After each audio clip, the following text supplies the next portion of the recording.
22% OBC reservation मामले को लेकर जबलपुर हाईकोर्ट में आज आखिरी समाअत होगी। हालांकि हुकूमत ने अदालत में जेर समाअत 3 मामलों को लेकर छोड़कर बाकी सभी शोबों में 27% ओबीसी रिजर्वेशन के निफाज को लेकर 2 सितंबर को ही नोटिफिकेशन जारी कर दिया है।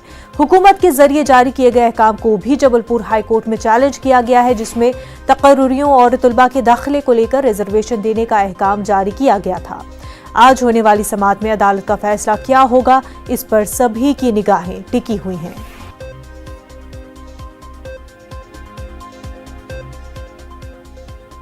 बाराबंकी के मसौली थाने इलाके के सादतगंज गांव में गणेश मूर्ति विसर्जन के दौरान एक दर्दनाक हादसा पेश आया है। यहां गणेश की मूर्ति का विसर्जन करने के दौरान 5 अफराद कल्याणी नदी में डूब गए। उनके डूबने से इलाके में खौफ का माहौल है। पुलिस ने गोताखोरों की मदद से 5 की तलाश शुरू कर दी है। डूबने वालों में एक खातून और 4 मर्द शामिल थे। एक खातून की लाश बरामद हुई है, ताहम 4 अफराद के बारे में अभी तक कोई मालूमात मौसूल नहीं हुई हैं। पुलिस के मुताबिक नदी में पानी के तेज बहाव की वजह से तलाशी मुहिम में मुश्किलात पैदा हो रही हैं।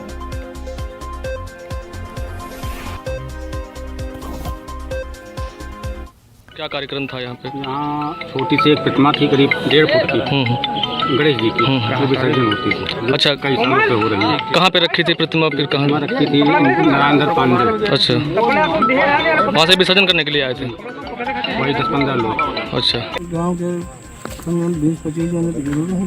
अच्छा, की मूर्ति गणेश जी की थी? हाँ, गणेश जी की मूर्ति थी। कौन लोग लेके आए थे?